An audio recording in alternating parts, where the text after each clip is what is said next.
Hey everyone, welcome back to another lecture on revision series. और आज का हम लोग कंटिन्यू करने वाले हैं हमारे डिटर्मिनेंट्स का रिवीजन।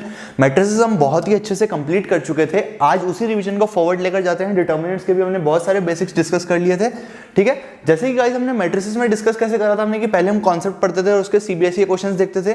डिटर्मिनेंट में मैं कुछ और ट्राई कर रहा हूँ। डिटर्मिनेंट में मैं क्या कर रहा हूँ, पहले सारे के सारे कॉन्सेप्ट्स एक साथ रिवाइज करा रहा हूँ ताकि बच्चे एनसीईआरटी अटेम्प्ट कर पाएं, और फिर सीबीएसई क्वेश्चंस एक साथ करवाने की सोच रहा हूँ। आप लोग मेरे को एंड में दोनों चैप्टर्स के फीडबैक जरूर देना कि आपको कौन सा वाला रिवीजन बेटर लगा, ताकि हम वही चीज फर्दर चैप्टर्स में कंटिन्यू कर पाए। So this is a practical, फिर सिंपल एक ट्रायल है, ठीक है। डिटर्मिनेंट्स हम लोग कैसे करेंगे, पहले सारे कॉन्सेप्ट्स खत्म कर देंगे और फिर उसके बाद सीबीएसई क्वेश्चंस को उठाएंगे। तो चलिए फटाफट से खत्म करते हैं। माइनर्स एंड कोफैक्टर्स हम लोग रिवीजन कर चुके थे गाइस।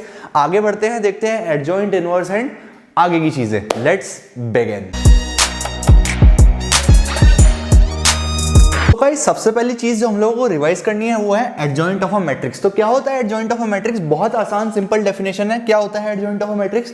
आपके पास कोई मैट्रिक्स गिवन है गाइस, मान लीजिए आपके पास 3x3 की कोई मैट्रिक्स गिवन है, ठीक है। आपको मैंने लास्ट वीडियो में सिखाया था रिवाइज करते हुए कि कैसे इसके कोफैक्टर्स निकालते हैं। आप हर एलिमेंट के कोफैक्टर्स कैलकुलेट कर सकते हो।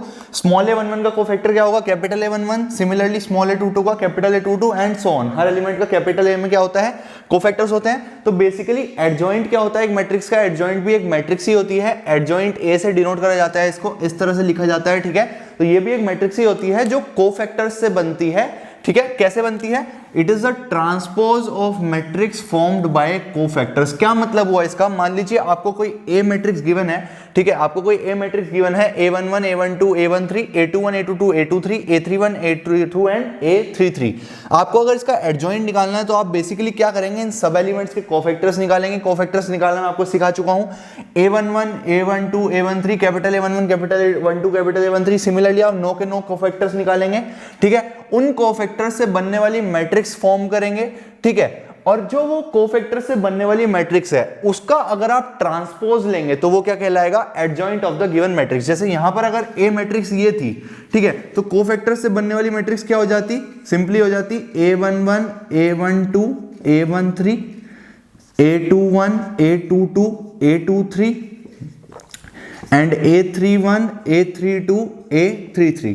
कोफैक्टर से बनने वाली मैट्रिक्स को एडजॉइंट ए नहीं कहते हैं। एडजॉइंट ऑफ मैट्रिक्स ए ये मैट्रिक्स नहीं है, ठीक है। इसको आप एडजॉइंट ए मत बोलना, दिस इज रॉन्ग। पहले कोफैक्टर से बनने वाली मैट्रिक्स बनाओ, कोरस्पॉन्डिंग एलिमेंट्स के सारे कोफैक्टर्स निकालिए और फिर उसका जो ट्रांसपोज लोगे, ट्रांसपोज को मत भूलना। ट्रांसपोज लेना बच्चे भूल जाते हैं। जब आप उसका ट्रांसपोज लोगे, सिमिलरली देखो A11 A21 A31 A11 A21 A31, रोज कॉलम्स में चेंज हो गई और कॉलम्स रोज में चेंज हो गए, ठीक है। इंटरचेंज कर दिया रोज और कॉलम्स को, बोलते हैं ट्रांसपोज। तो बेसिकली आपको ट्रांसपोज लेना नहीं भूलना है। दोबारा रिपीट करता हूं, एडजॉइंट क्या होता है, किसी भी मैट्रिक्स के आपको मान लीजिए कोई भी मैट्रिक्स है, उसके आप कोफैक्टर्स कैलकुलेट करिए, कोफैक्टर्स से बनने वाली मैट्रिक्स बनाइए और उस मैट्रिक्स का जब आप ट्रांसपोज लेंगे तो वो क्या कहलाएगा, adjoint of that given matrix. I hope it is clear. Let's move forward. तो गाइस एक इलस्ट्रेशन देख लेते हैं फटाफट से। मान लीजिए आपको बी मैट्रिक्स गिवन है 2 1 3 2 और आपको निकालना है एडजॉइंट ऑफ बी। तो सबसे पहले टारगेट क्या होगा आप लोगों का, किसी भी मैट्रिक्स का एडजॉइंट निकालना हो तो सबसे पहले टारगेट होगा कि उसके सारे के सारे कोफैक्टर्स निकालिए। अगर मैं स्मॉल a11 की बात करूं जो 2 के बराबर है तो इसका कोफैक्टर क्या होंगे, ठीक है। सबसे पहले तो देख लीजिए, यहाँ पर मैंने एक मिस्टेक भी करी है, आप मेरे को जरूर पॉइंट आउट करके बताना, आप लोगों के लिए छोड़ा है, ठीक है। जो बच्चे गलती करते हैं मैं यहाँ पर खुद कर रहा हूं ताकि आप लोग सीख पाए कि ये गलती ना हो। अक्सर बच्चा इस तरह का सोल्यूशन कर देता है, ध्यान से देखो अब, ठीक है। तो क्या है सीन, ये सिंपल सा सीन है कि आपको 2 1 3 2 गिवन है, फाइंड करना है एडजॉइंट ऑफ बी। तो सबसे पहले क्या करना है बेटा, आपको कोफैक्टर्स निकालने हैं। कोफैक्टर्स निकालने हैं, सबसे पहले A11 का कोफैक्टर, रो कॉलम छुपाओ और बचा हुआ का डिटर्मिनेंट लिख दिया 2। रो कॉलम छुपाओ, बचे हुए का डिटर्मिनेंट A12 रो कॉलम छुपाई 3, A21 रो कॉलम छुपाई 1, उसके बाद A22 रो कॉलम छुपाई 2, ठीक है। ये अक्सर बच्चे लिखकर आते हैं, इसलिए मैंने पहले से लिखकर रखा है और फिर इस तरह से मैट्रिक्स फॉर्म करके उसका ट्रांसपोज ले लेते हैं, एडजॉइंट निकाल कर आ जाते हैं। लेकिन बेटा आपको एक बात बहुत ज्यादा ढंग से ध्यान रखनी है, मैं तभी ये मिस्टेक कमिट करके आपको दिखा रहा हूं ताकि आप लोग ये गलती मत करो। सबसे पहली बात, जो ये आपने लिखे हैं ना, these are minors, these are not cofactors. Matrices और डिटर्मिनेंट्स में ये बहुत गलती होती है कि बच्चे डेफिनेशंस को समझ नहीं पाते हैं। ये सारे के सारे क्या हैं, माइनर्स हैं। आपको कोफैक्टर्स की डेफिनेशन क्या बताई थी? कोफैक्टर्स क्या होते हैं, Aij इक्वल्स टू -1 की power i plus j times Mij, यानी कि ये जो माइनर है इसके साथ -1 की पावर i प्लस जे आपको नहीं भूलना है। ये सारे के सारे माइनर से अक्सर बच्चे ना माइनर्स निकालकर उनकी मैट्रिक्स बनाए जाते हैं, आई डोंट नो व्हाई, और लास्ट में ऐसे आंसर्स रिपोर्ट कर देते हैं। तो ये गलती बेटा आपको बिल्कुल भी नहीं करनी है। अगर मैं सही बात करूं यहाँ पर, तो यहाँ पर -1 की पावर 1 + 1 तो 1 ही रहेगा, तो यहाँ तो 2 ही रहेगा, लेकिन यहाँ पर एक माइनस आ जाएगा, बिकॉज -1 की पावर 1 + 2 क्या हो जाता है, नेगेटिव, तो बाहर एक नेगेटिव साइन मिल जाएगा, यहाँ पर भी एक माइनस आएगा और यहाँ पर प्लस ही रहेगा। आप -1 की पावर i प्लस जे मत भूलना, ये गलती होती है, मैं कमिट कर चुका हूं आपके सामने, ठीक है, जान के करिए ताकि आप लोग इससे सीखो और दोबारा ये गलती मत करो। अब अगर मैं बात करूं तो कोफैक्टर्स आप अपने अरेंज करिए, -3 आएगा, A21 में -1 आएगा, ठीक है, दीज आर द कोफैक्टर्स, तो यहां पर भी -3 और यहां पर भी -1। Now this is the perfect solution, ठीक है। अब एक बार दोबारा रिपीट कर देता हूं, सही जो गलती समझानी थी वो समझा चुका हूं, ठीक है। आपको कोई भी मैट्रिक्स गिवन हो तो सबसे पहले आपको उसके कोफैक्टर्स निकालने हैं। कोफैक्टर्स निकालने के लिए सबसे पहले माइनर्स निकालोगे आप, -Mij होता है, कोफैक्टर्स क्या होते हैं, -1 की power i plus J Mij। उसके बाद निकालने जब आपने सारे के सारे कोफैक्टर्स निकाल दिए, यहाँ पर 4 एलिमेंट्स है, 4 कोफैक्टर्स आएंगे।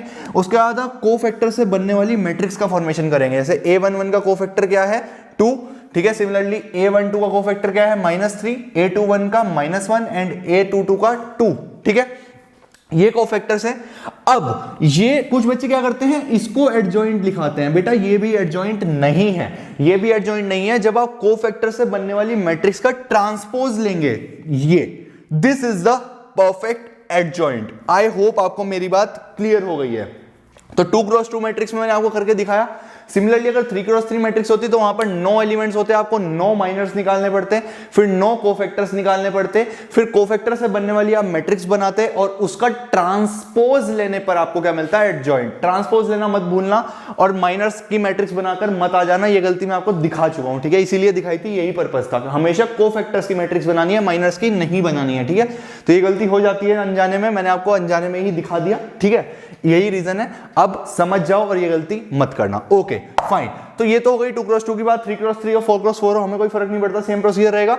एक ट्रिक होती है यार, यहां पर एक ट्रिक होती है एडजॉइंट निकालने की, एक ट्रिक होती है सिर्फ 2/2 मैट्रिक्स के लिए, सिर्फ 2/2 मैट्रिक्स के लिए एक एडजॉइंट निकालने की ट्रिक होती है।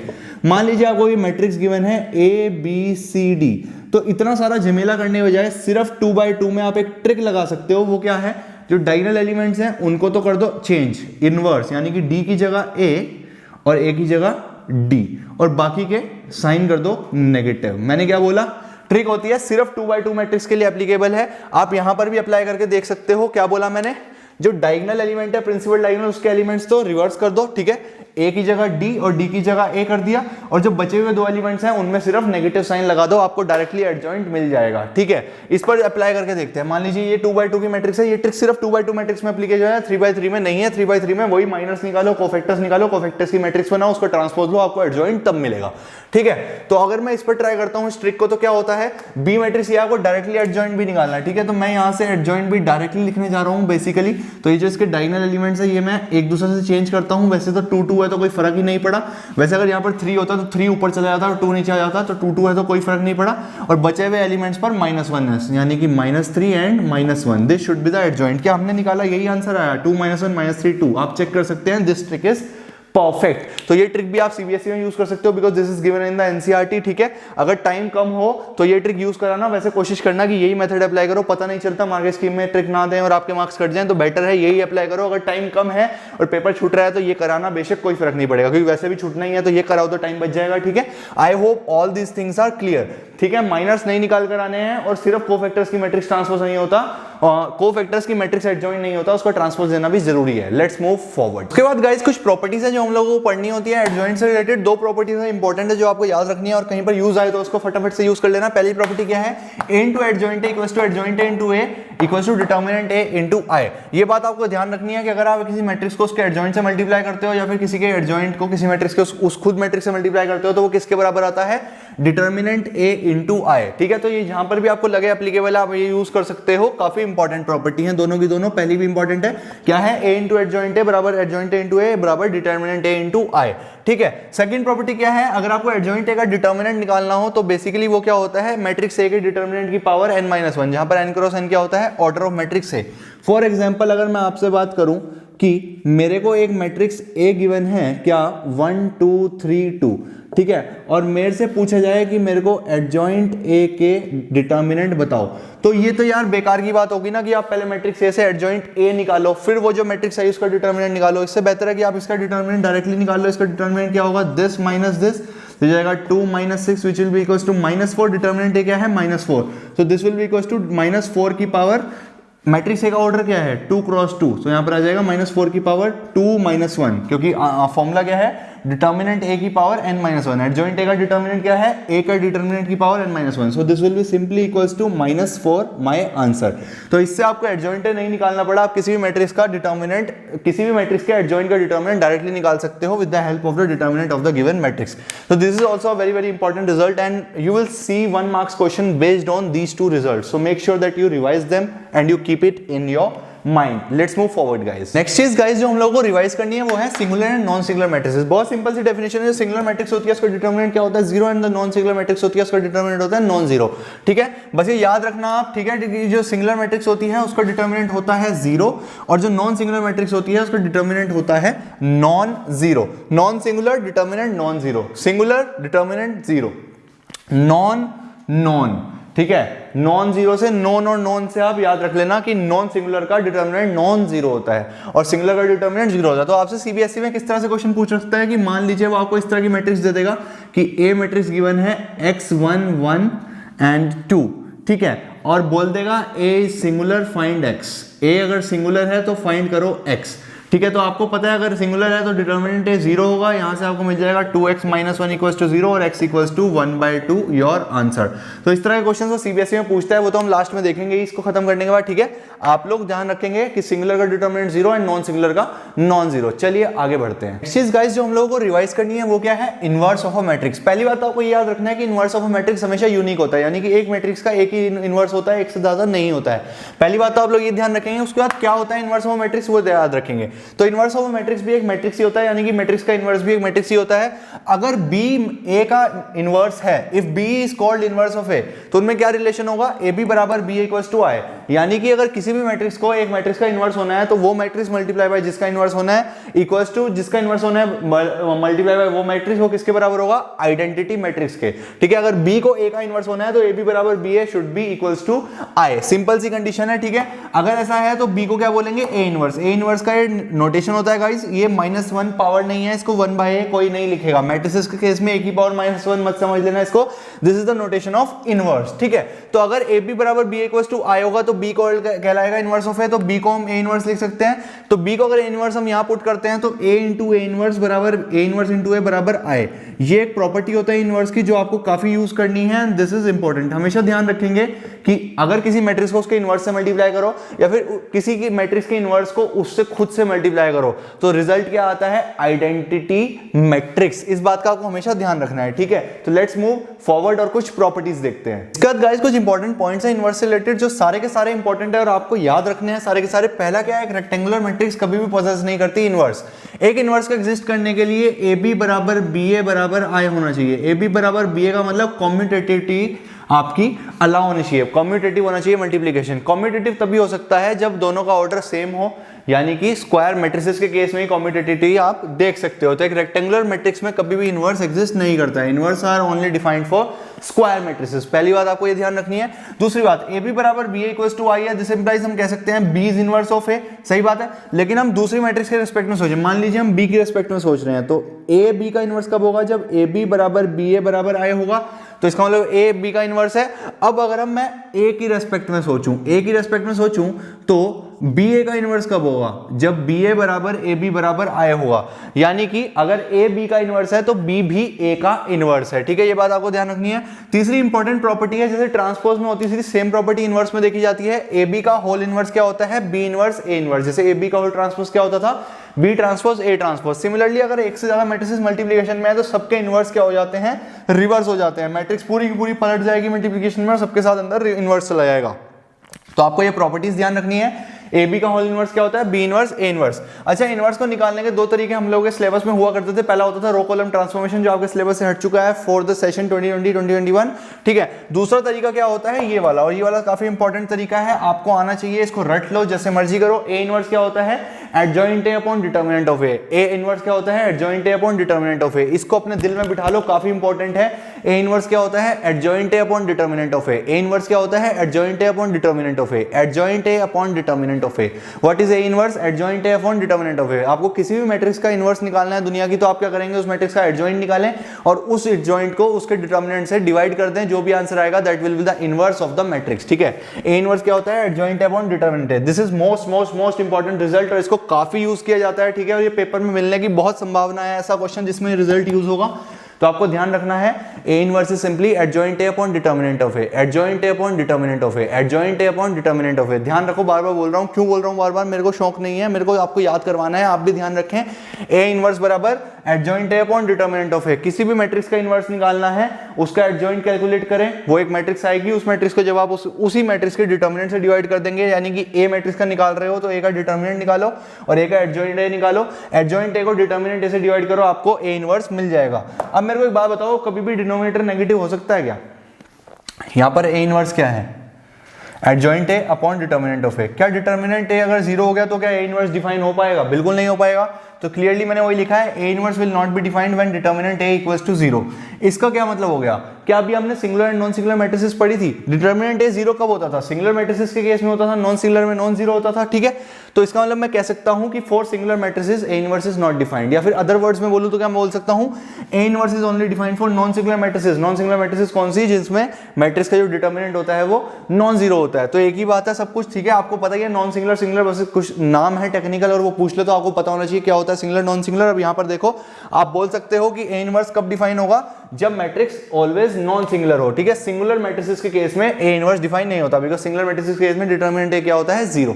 I hope all these points are clear guys, let's move forward. So guys, इस तरह के क्वेश्चंस बहुत पूछे जाते हैं यार डिटर्मिनेंट चैप्टर में। क्या होता है कि ए मैट्रिक्स दे दी जाती है और शो करो सबसे पहले a square minus 5a plus 7i equals to 0। तो ये तो बहुत सिंपल है, ए पता है तो आप a स्क्वायर कैलकुलेट कर दोगे, a स्क्वायर आपको पता लग गया, 5a आप कैलकुलेट कर सकते हो, 7i आप कैलकुलेट कर सकते हो।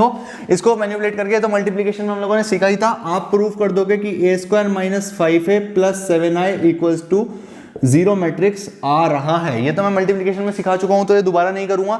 लेकिन उसके बाद वो बोलता है हेंस फाइंड ए इनवर्स। आपको बताया था अगर कहीं पर आपको हेंस वर्ड दिख जाए तो हेंस वर्ड का मतलब क्या होता है कि पीछे वाले रिजल्ट को यूज करके आपको ए इनवर्स निकालना। आप ऐसा नहीं करोगे कि इसको भूल जाओगे और आप ए इनवर्स इस मैट्रिक्स के रिस्पेक्ट में इस मैट्रिक्स का एडजॉइंट लोगे। आप ऐसा नहीं करोगे कि आपको ए मैट्रिक्स पता है 3 1 -1 2, तो आप इसका एडजॉइंट निकालोगे, एडजॉइंट हो जाएगा आपका 2 -1 1 3, ठीक है। निकालना अपने आप यही आएगा। डिटर्मिनेंट है आप इसका निकालोगे 6 माइनस ऑफ -1, ठीक है। तो ये हो जाएगा 7 और आप लिख दोगे A inverse equals to 2/7 -1/7 1/7 and 3/7, basically adjoint A upon determinant A.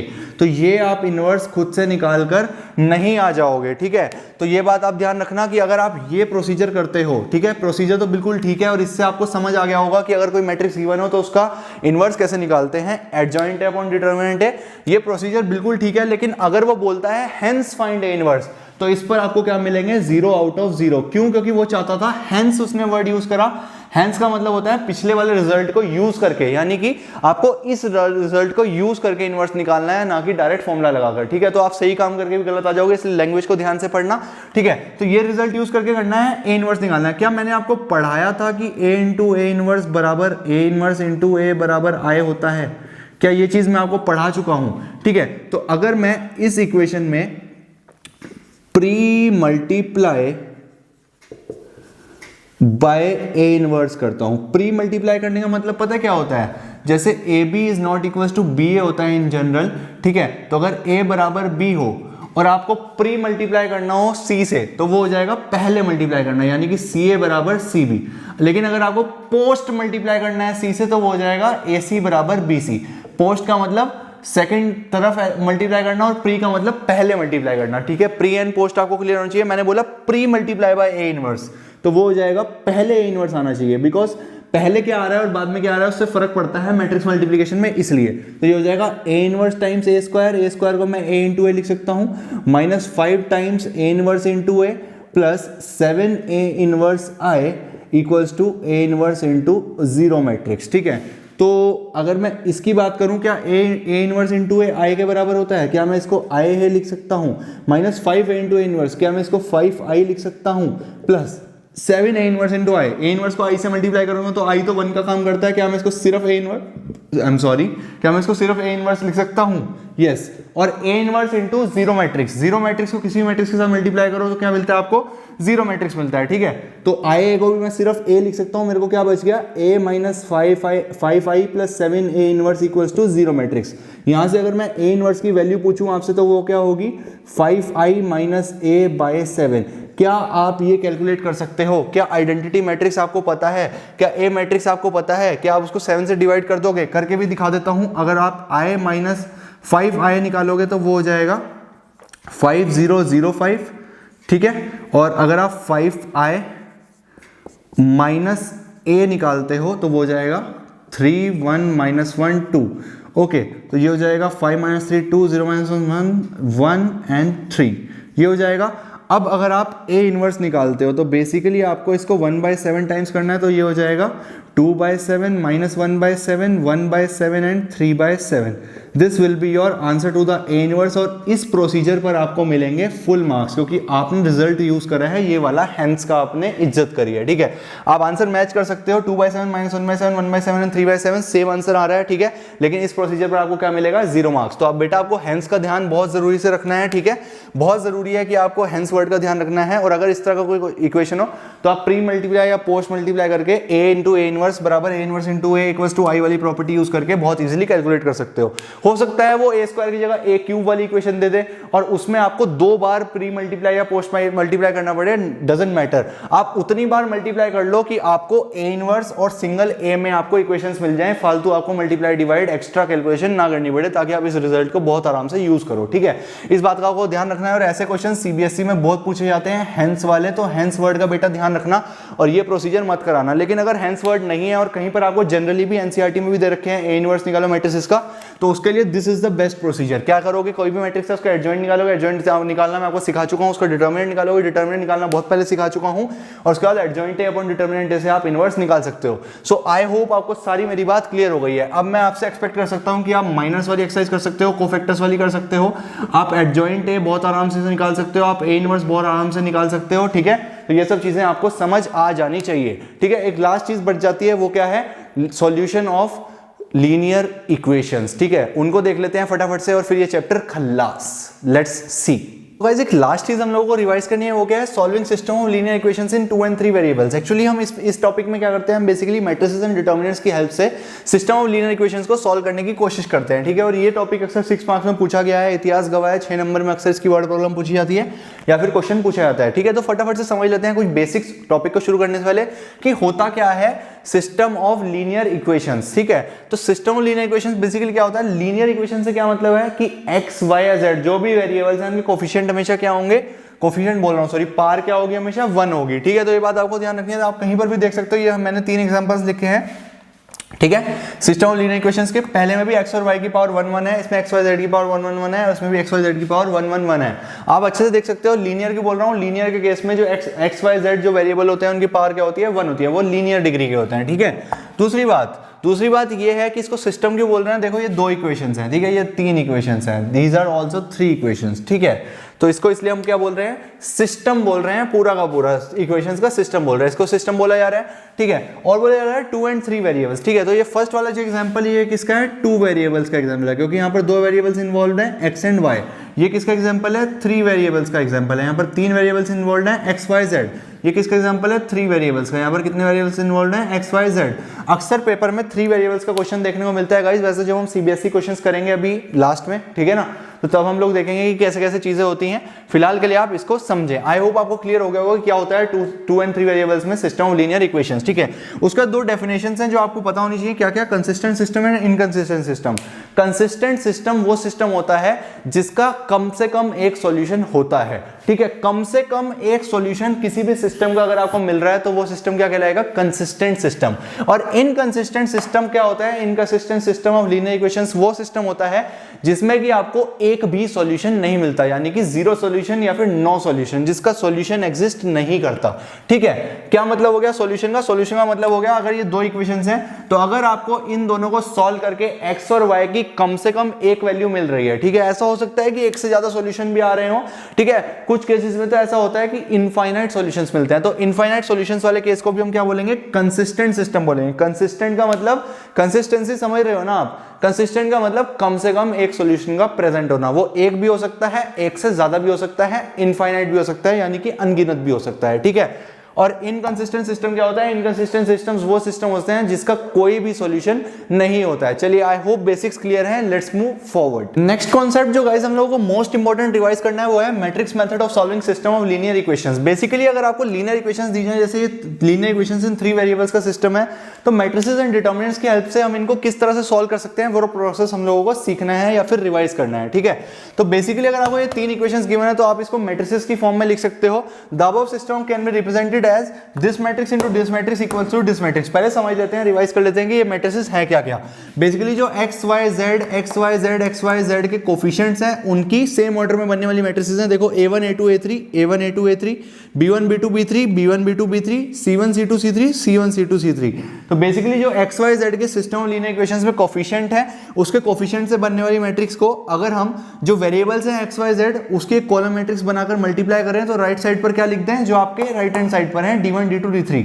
तो ये और ये एक ही बात है। सबसे पहले तो मैं आपको ये क्लैरिफाई करना चाहूंगा ये एक बात कैसे है। आप इसको मल्टीप्लाई करके देख लीजिए बेटा, अगर मल्टीप्लाई करेंगे तो दिस इंटू दिस बराबर फर्स्ट वाला एलिमेंट यानी कि a1x plus b1y plus c1z should be equal to d1।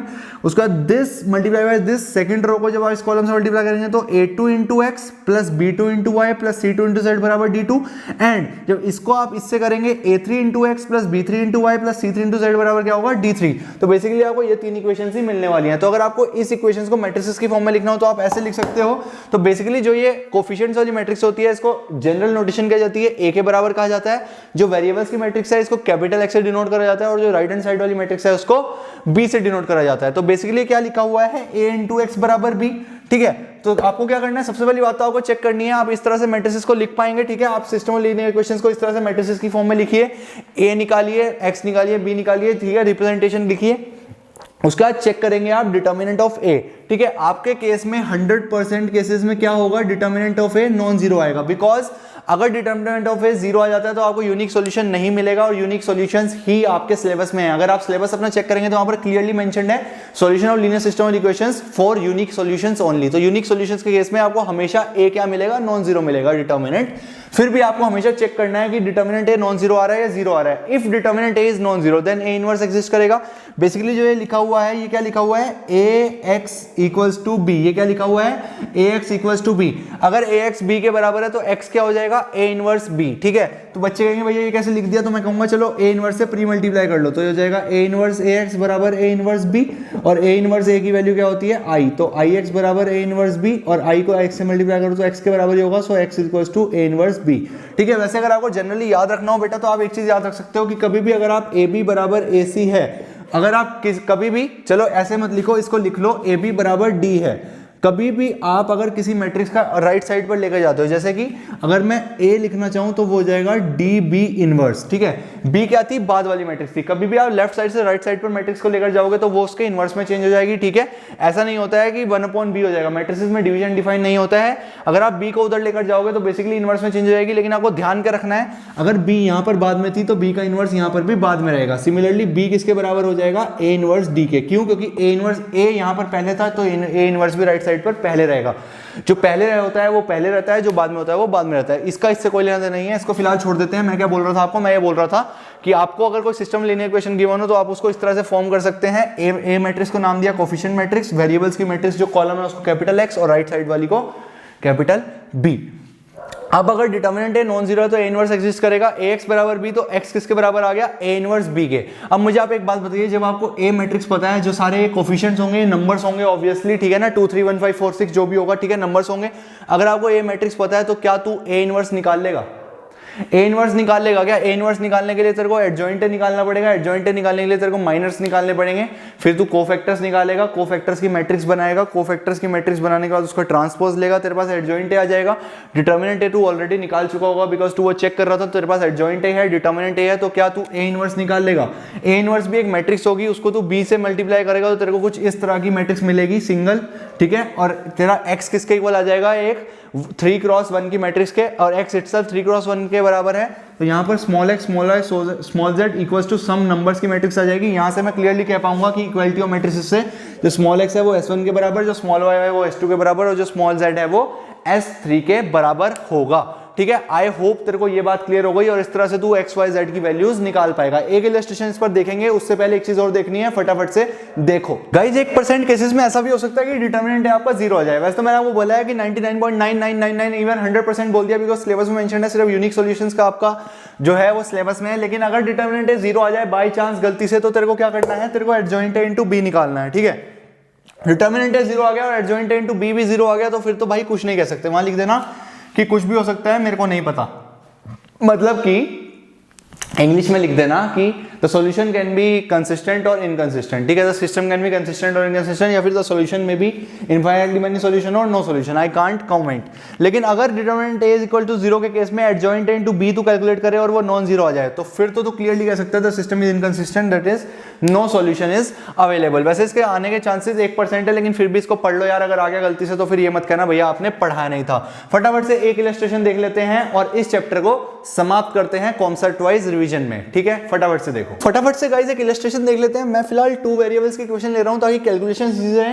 3 variables के केस में प्रोसेस बिल्कुल सेम रहेगा, प्रोसीजर बिल्कुल सेम रहेगा, बस कैलकुलेशंस बढ़ जाएंगे, ठीक है। तो मैं फिलहाल 2 वेरिएबल्स की सिखा रहा हूं, आप 3 वेरिएबल्स में भी यही सेम कॉन्सेप्ट अप्लाई करके सीख सकते हैं, ठीक है। तो क्या है, आपको ऐसे इक्वेशंस गिवन होंगी 2, ठीक है, और 3 वेरिएबल्स के केस में 3 इक्वेशंस गिवन होंगी, 2x + 5y = 1, 3x + 2y = 7, solve for x and y, ठीक है। तो हम सेम वही लिखेंगे, the above system equation can be represented as ax + b, जहां पर a क्या हो, कोफिशिएंट मैट्रिक्स 2 3 5 2 से बनने वाली जो कोफिशिएंट्स है, x क्या होगा वेरिएबल की कॉलम मैट्रिक्स, और b क्या होगी 1 और 7 जो राइट साइड पर है उसकी कॉलम मैट्रिक्स, ठीक है। इतना लिखने के बाद हम लोग सबसे पहले क्या निकालेंगे, डिटर्मिनेंट ऑफ a। बोला था आपको डिटर्मिनेंट ऑफ a हमेशा चेक करना क्या आ रहा है, जीरो या non zero. That should be non zero, क्योंकि नॉन सिंगुलर होगा तभी ये इनवर्स एग्जिस्ट करेगा। तो मैंने यहाँ पर डिटर्मिनेंट निकाला, मेरा आया -11 विच इज नॉन जीरो। तो मैं इसलिए कह सकता हूँ कि ए इनवर्स एग्जिस्ट करेगा क्योंकि डिटर्मिनेंट नॉन जीरो है, hence matrix is non singular and hence A inverse exist. अगर ए इनवर्स एग्जिस्ट करेगा तो ax + b, ax = b को मैं लिख सकता हूँ x बराबर a इनवर्स b। अब x बराबर a इनवर्स b लिख दिया, तो अब मेरे को किस किस चीज की रिक्वायरमेंट है, तो a इनवर्स की रिक्वायरमेंट है और b तो मेरे पास गिवन है मेरे को। अच्छा a मैट्रिक्स पता है, अगर मेरे को a मैट्रिक्स पता है, क्या मैं a इनवर्स निकाल सकता हूँ? a इनवर्स क्या होता है, adjoint a upon determinant of a। वैसे तो अगर ये 3x3 की मैट्रिक्स होती तो गाइस आपको कोफैक्टर्स की मैट्रिक्स बनाकर ट्रांसपोज लेना पड़ता, लेकिन मैंने इसकी आपको डायरेक्ट ट्रिक बताई थी। क्या बताई थी कि इन दोनों को रिप्लेस कर दो और इनका साइन रिप्लेस कर दो, तो 2 2 -5 -3 क्या हो गया, एडजॉइंट a, और डिटर्मिनेंट ऑफ a हमने क्या निकाला, -11। तो क्योंकि ये डिनोमिनेटर में लेना तो ये हो गया मल्टीप्लाइड बाय -1/11 सिंपली। तो जो x हो गया वो a इनवर्स b के बराबर है, तो x को मैंने लिख दिया x और y की column matrix equals to a inverse क्या है, -1/11 टाइम्स दिस मैट्रिक्स, ये हमने निकाला a inverse multiplied by b क्या है 1 7 की कॉलम मैट्रिक्स। अब यहाँ पर मेरी आपको हमेशा एडवाइस रहेगी कि गाइस की जो ये 1 अपॉन डिटर्मिनेंट a है ना, इसको आप सबसे लास्ट में पुट करना, कैलकुलेशंस इजी रहेंगी। यानी कि जो पहले मैट्रिसेस हैं इनका मल्टीप्लिकेशन कर लेना और उसके बाद इसको लास्ट में मल्टीप्लाई करना फाइनल मैट्रिक्स के साथ। अगर आप इसको पहले ही मल्टीप्लाई कर दोगे a इनवर्स के केस में तो आपकी कैलकुलेशंस बढ़ जाएंगी। This is a free advice from Raghav भैया, अगर आप मेरी बात मानना चाहते हो तो आपको थोड़ा फायदा होगा, बाकी आपकी मर्जी, ठीक है। तो आपको इसको सबसे लास्ट में सोल्व करना है, पहले आप मैट्रिसेस का मल्टीप्लिकेशन कर लेना। तो आप इन दोनों मैट्रिसेस को मल्टीप्लाई करोगे तो आपका आ रहा है -33 और 11। उसके बाद आप इसको अंदर मल्टीप्लाई कर सकते हो, स्केलर मल्टीप्लिकेशन सबको आता है, जो मेरे से रिवाइज कर चुके हैं मैट्रिसेस उनको तो बहुत अच्छे से आता है। तो ये आ जाएगा 3 and -1। तो अब बेसिकली आपको क्या आ गया, एक्स वाई की column matrix equals to 3 and -1 की column matrix. Equality of matrices से आप कह सकते हो x बराबर 3 and y बराबर -1। This will be your answer. Same procedure से आप 3x3 बोल रहा हूँ, 3 वेरिएबल्स की मैट्रिसेस भी सॉल्व कर सकते हो। एंड आई होप आपको ये प्रोसेस मैट्रिक्स मेथड का क्लियर हो गया गाइस। और इसी के साथ गाइस हमारा डिटर्मिनेंट्स भी पूरा कॉन्सेप्ट रिवाइज हो चुका है। नेक्स्ट वीडियो में हम लोग कुछ सीबीएसई के क्वेश्चंस रिवाइज करेंगे, जितने भी सीबीएसई ने पूछे हैं क्वेश्चंस उन पर एक नजर डालेंगे। वैसे ज्यादातर टॉपिक्स जो सब कुछ था, इवन सब कुछ 100% हम लोग रिवाइज कर चुके हैं। एक वर्ड प्रॉब्लम्स है गाइस, वो पता नहीं इस साल पूछी जाएंगी या नहीं पूछी जाएंगी, स्टिल मैं उनको सीबीएसई के प्रीवियस ईयर क्वेश्चंस में लूंगा। वर्ड प्रॉब्लम्स में कुछ भी नहीं है, बस वर्ड प्रॉब्लम्स में यहां तक आना होता है, इसके बाद तो प्रोसेस सेम है, ठीक है। इक्वेशंस बनाना आना चाहिए वर्ड प्रॉब्लम्स से, उसके बाद तो सब कुछ सेम है। तो अगली वीडियो में देखेंगे गाइस। आई होप आपको रिवीजन में बहुत मजा आ रहा है गाइस। अगर आपको वीडियो पसंद आई हो तो वीडियो को लाइक करके जाना और कमेंट करके जरूर बताना कि वीडियो कैसी लगी। जल्दी मिलते हैं नेक्स्ट वीडियो के साथ, उसमें पास्ट ईयर क्वेश्चंस देखेंगे। Bye bye, good bye and take care.